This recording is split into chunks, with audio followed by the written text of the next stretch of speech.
Absolutely. So when did you realize, oh, I have a chance to go to the NFL? Crazy enough, I want to say I realized that probably sophomore year. In college? Yeah. Oh. I've always been one of the bigger guys on the team.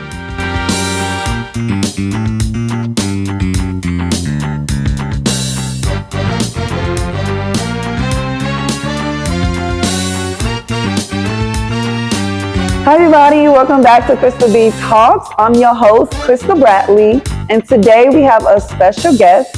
He is a professional National Football League player for the Atlanta Falcons. Let's welcome Mr. Jaryd Jones-Smith. Yay! Hey everybody, glad to be here. Crystal, thank you so much for having me. Of course. I appreciate you reaching out for me to be on the show. Yes, of course. Now, how's your day been? My day has been good. You know, I can't complain. Enjoying my off day so far. As you should, because, we don't get those many off days, even for me. So let's start. You have a lot of accomplishments throughout your career in football. You had a lot of highs, you had a lot of lows, and you was ultimately a leader too. So let's talk about from the beginning. So what inspired you to know, okay, this football is my sport? For me, my cousins really inspired me a lot. They were big inspiration. They were like the brothers I never really had. They used to beat me up a lot, but definitely taught me toughness. But, they all play football and I wanted to be just like them. So, I got to play with my one cousin, Jamar, at St. Pete's one year. So got to play with him. So that was a great time. I got to see how mean and nasty he was on the field. And, I wanted to imitate that. And my other cousin, Harold, he went to school at Iowa and he graduated from there. So, like I said, I had big shoes to fill and kind of follow, but, they were my inspirations. And I love that. They definitely inspired me to play. And I remember you told me you played a lot of different sports too. So did you have a passion for any other sport, or you just knew, I want to say basketball and tennis were probably the only other two that I actually loved. So basketball was probably one of my first loves because Allen Iverson and the Sixers were, right there across the bridge, or right there in Philly. So, wanted to be like AI, wanted to play basketball, wanted to be like Shaq. It was that. And then tennis. Tennis caught me off guard myself because I didn't think I would like it. It's pretty fun. It's very fun. And, when you had somebody like Venus and Serena that played, for all the black kids growing up, those were our role models. It wasn't too many of them. It wasn't too many. So, wanting to be like them, out there as a kid, 4th grade. Not you making the sounds too. You was listen, the whole 9. But tennis was a fun game. I absolutely adored it. Oh, I love that. Absolutely. Okay, since you're from Philly, did you look up to a lot of people in Philly? It sounded like you did. You had a lot of role models. Technically, but for the most part, it was Allen Iverson, Brian Dawkins. They were when it came to sports, they were the two that I truly looked up to and wanted to be like.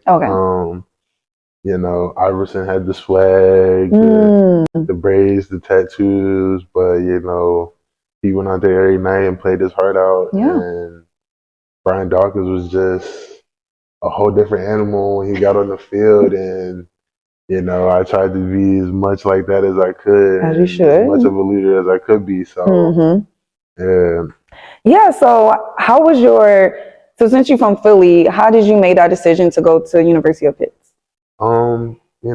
I chose Pitt for a number of reasons over a bunch of other schools. I was being recruited from by everybody from like Temple, Syracuse, Duke, Wisconsin, Michigan, Oklahoma. But I chose Pitt because for about 3 reasons. I lost my dad my senior year of high school, 3 days before Christmas. So I didn't want to be all the way across the country, and my family can only come to one game a year. So I wanted to be close enough to my family where, you know, they could still come to all the games. You know, I could get home if something happened. They could get to me if something happened. Absolutely. You know, and then two, Coach Chris and his staff at the time all took the time to write me and my mom handwritten letters. You know, just making sure we were okay, because not only did I lose my dad, she also lost her dad. Yeah. So it was, you know, it just showed how much they cared and respected not just me as a player, but my mom as a person, because, you know, a lot of other schools that I was supposed to go visit didn't understand why I didn't want to go take that visit. And I was just like, I'm not in the headspace for me to go hop on this flight by myself and go out there and look at the school. Yeah. You know, so Pitt was, you know, just far enough to where I'm on my own and my mom can't pop up on me. But like I said, close enough to where anything happens, y'all both could see each other. Yeah. You know, and it's not gonna take a day and a half. I get to her in 5 hours, she can get to me in 5 hours. Yeah. So, you know, that and then you know, meeting some of the guys that I was gonna play with at All-Star games. You know, I got to play with James, Fakir, Tyler, Rashid, and a couple other guys at some All-Star games, and just the bonds that we made where, you know, we knew we could go to Pitt and do something special. And, you know, for the most part, we all did exactly what we set out to do for the most part. You had like a little brotherhood going on. Absolutely. Yeah, I love that. Absolutely. So when did you realize, oh, I have a chance to go to the NFL? Crazy enough, I want to say I realized that probably sophomore year. In college? Yeah. Oh. You know, I've always been one of the bigger guys on the team. But, you know, one of the perks of going to Pitt was we shared the facility with the Steelers. Oh, really? So, that's a fun fact. Yeah, so it's like when you're walking up to the facility, the right side will say Pitt Panthers, the other side will say Steelers. So, you know, you get to see them practice every day. And Coach Tomlin was, you know, he took a liking to me for whatever reason, you know, but he would see me every day. You know, after practice, oh, what's up, 7-5? You good? How them grades looking? You know, I watched your game last week. You played a good game. You know, just little stuff like that. So once Coach Tomlin started, you know, kind of encouraging me and checking up on me, you know, that was like my first inclination that, oh, I could do this. Like, I could really do this. Like, not only can I do it here and dominate, but like, I could really do this. That's amazing. Yeah, so, you know, and like I said, for us, that was one of the perks, because it was like we got to eat dinner with them because we had the same chef. So, because at the time, we didn't have our side didn't have like a legit kitchen for real. So, we would eat lunch and dinner over there. So, you know, we eat dinner, and that's when they're finished with practice. So, we're all just eating dinner together. So, you know, you're sitting there eating dinner, and Le'Veon walks in and sits down and talks with you guys. And Antonio Brown sits down and talks with y'all. And like I said, Coach Tomlin comes in. Was they giving y'all advice? Like, was they Oh, yeah. That was, like I said, so you get to sit down and just chop it up with them. You should, you know, ask advice, ask little things, you know. That's pretty amazing. A lot of universities don't have that.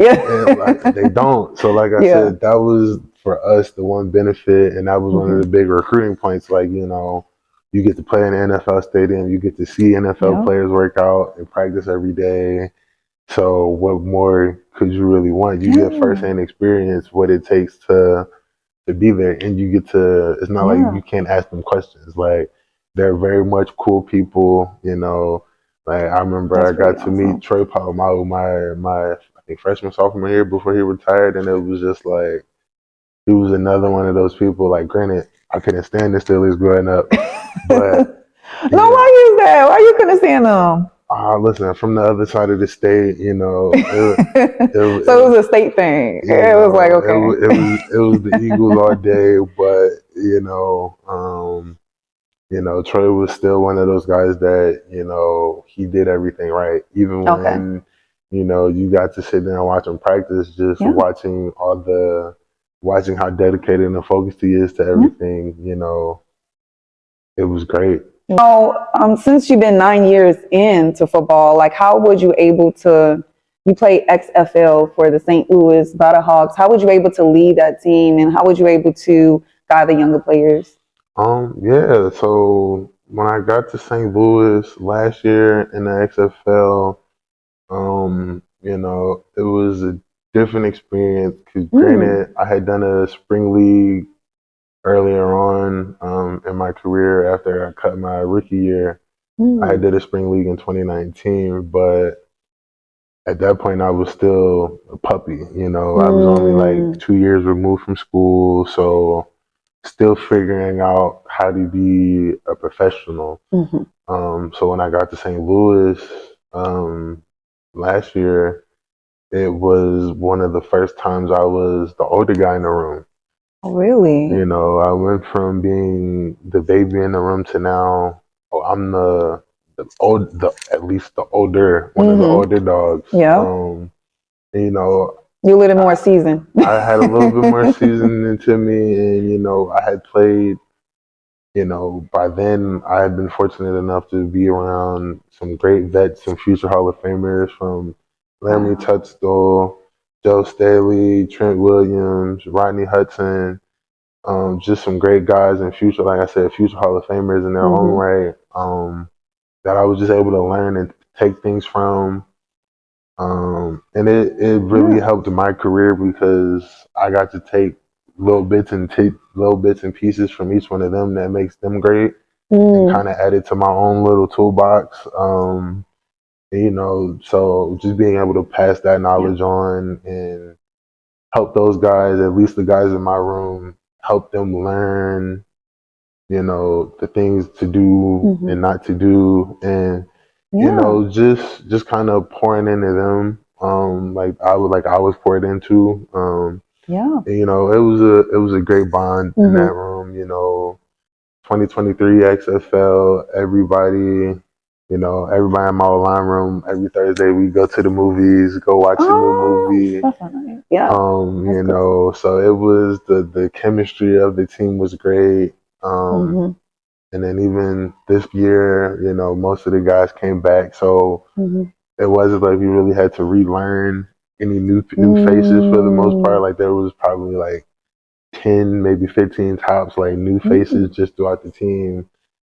So y'all really established like family, pretty much. Yeah, it was a very much family bond. Like, even when the 2023 season ended, everybody was like, you know, if it don't work out NFL wise, we're all coming back and we're going to win the championship. So everybody was determined, and like I said, one goal, one mind, and we weren't going to let anything really distract us from that. So, you know, it was natural to just kind of lead the team. And like I said, so when I was this year, I was the official old head of the team. So, you know, and coming back from just being in the NFL, dudes were like, you know, why'd you choose to come back? And it was a number of reasons, but ultimately I love the city of St. Louis.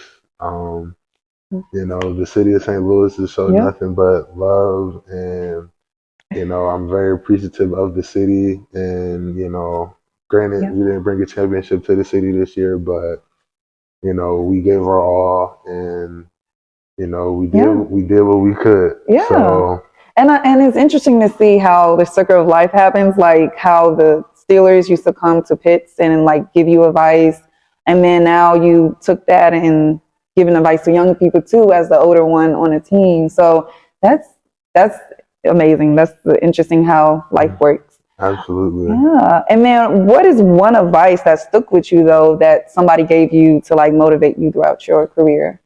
Or was it just all advice that everybody gave you? I'd say probably if you really want it, if you really love it, you know, go get it. You know, the game of football, especially at this level, you can only play it but for so long in that cross year by year. So for me, like I said, it was just something about not being like everybody else. Yeah. That, you know, like I had an Android in college, and it was like everybody had a, why you got an Android? I want to be different. Let me be different. Everybody, all y'all got the same ringtone. I want to have my own personalized ringtone for everybody in my phone. Let me be different.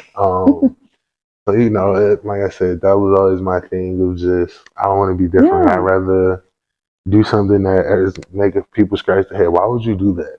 Because nobody thought I would. You know. Yeah. There was a point in time where I had my fingernails painted, and everybody was like, "What's up?" And I was like, "I just thought it would be funny. Thought it would be funny," and I got a great reception from it. So yes, no, absolutely, I could totally agree. Like being different. For me, I didn't see a lot of role models of mechanical engineers, especially females. And I was like, okay, I love science and I love math. Name me be the first to like go to college and get my degree in mechanical engineering, you know? And I think that's important because everybody else was around me. They were like, why you would do that? Like, or they would do something different and then they expect me to follow them. So I think that's important to like have your own mind and have your own mindset, like in general. Absolutely. Yes. Absolutely. Now, where do you see yourself in your football journey and your football career? What's the end goal? The end goal, play until, you know, I either physically can't or mentally I just don't want to do it anymore. Okay. But I'll be 29 this year in September, so I still got a lot left in the tank. And for the most part, NFL wise, I'm going into year 7, but I still got a lot of miles left on me. Like I still got a lot more in the tank, a lot more that I could do. So, you know, like I said, I'm gonna keep playing until I can't. So, do you want to be like a Tom Brady and do 20 years? Absolutely not. Absolutely not. My position ain't gonna allow me to play 20 years. Like I said, I definitely I could shoot for 12, maybe 15 for sure. But 20, whew, that's a stretch right there. Tom, I don't know how you did it. That's a stretch. No, absolutely. And before we end off, what is like one piece of another advice you would probably give to somebody that want to make it to the league or that's, you know, still unsure about their potential? If you're still trying to make it to the league, don't give up. There's plenty of leagues. There's UFL, Canada. There's a bunch of different leagues that are coming up and ways that you could play. You know, because really at the end of the day, you just want to play the game of football.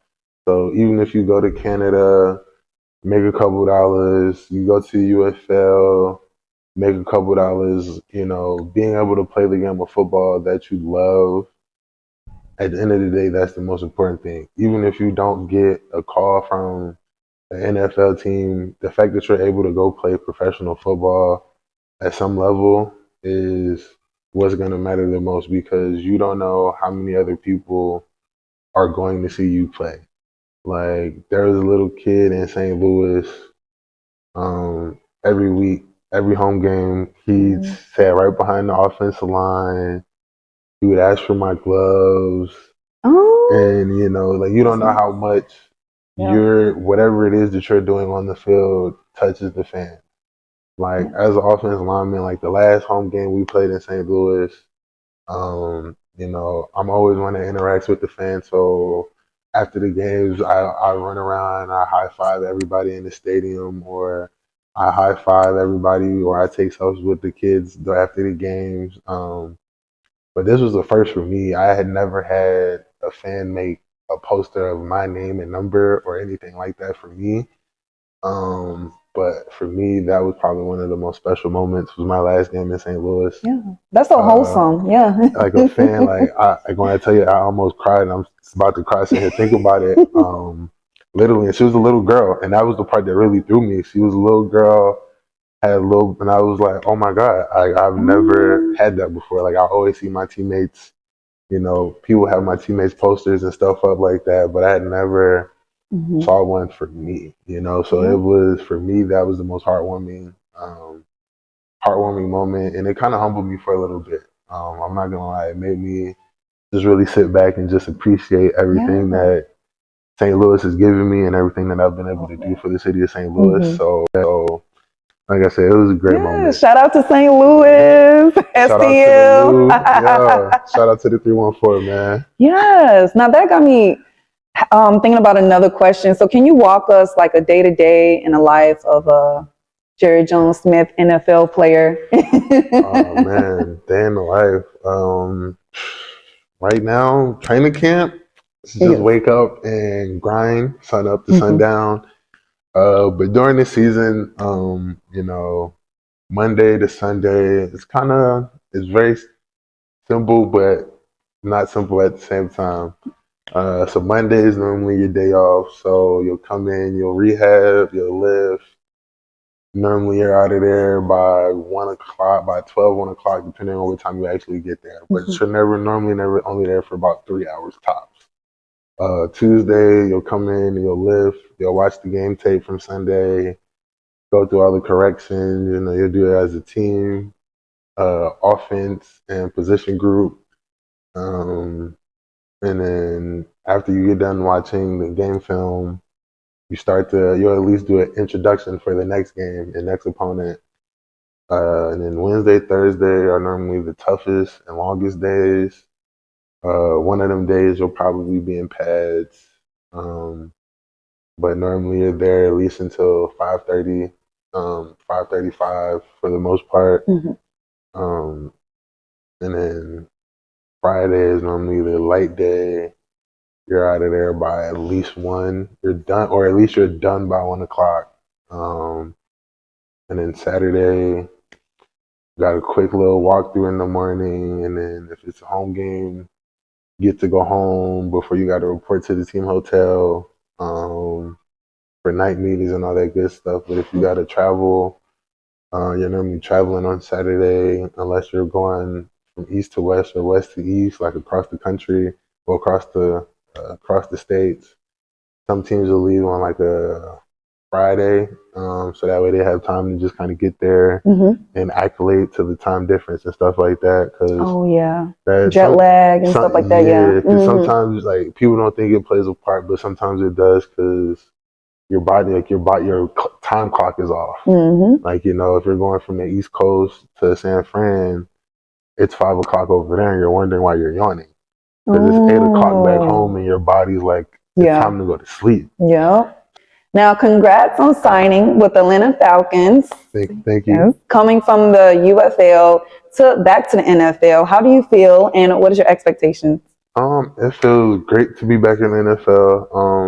I love the UFL for everything it is. It gave me the opportunity to get some film out there and get a call back to the NFL, which that's the entire point of the league. So. I'm very appreciative of that. So, like I said, it gave me an opportunity to be a leader again and prove my worth on the field as a leader and what I could do. But to be back in the NFL, it just means that I still have a chance, and people believe in me. So that's the key. I'm happy to be back in the NFL, and I'm happy to be in Atlanta. They called me literally as soon as the season was over and said, we want to bring you down. All you got to do is a physical and we'll sign you. So, I'm happy to be here. And, my expectations for myself is to just go out there and give my all and prove that I am who I am, prove that what they saw in the UFL is what they're going to get here. A hard worker, a leader, and somebody that loves this game. So absolutely, that's my expectations and my expectations for this team. You know, I'm excited to see where we go, and I'm excited to get after it. You know, I'm hoping that, you know, we end this season off where we should be in the Super Bowl. So yes. Now, how are y'all prepared to like dominate or like win a game against the Kansas City? you know, right now we're taking it 1 week at a time, 1 day at a time. Right now we're still in training camp, so you know, right now we're focused on that. You know, one step at a time. New coach, new staff. So like I said, right now our focus is just getting 1 day better, getting better 1 day at a time. And, you know, when the season comes, we're preparing to be undefeated after each game. But you know, it's a long season, and you know, but like I said, right now we're just in camp and we're preparing to keep that grind going for right now. So. Absolutely. Well, thank you so much for being here today. Listen, thank you. I had an absolute blast. Crystal, you're absolutely amazing. This was so fun. Yes, thank you so much. I wish you much success in your football career and your journey. And I can't wait to see how this season looks. I'm looking forward to you dominating the team and like just winning a whole bunch of games. So, yes. Thank you. Everybody out there, look for number 75. Yes. And if you're watching on YouTube, please don't forget to like and thumbs up this video. And I see you in the next episode. Bye, guys. See you.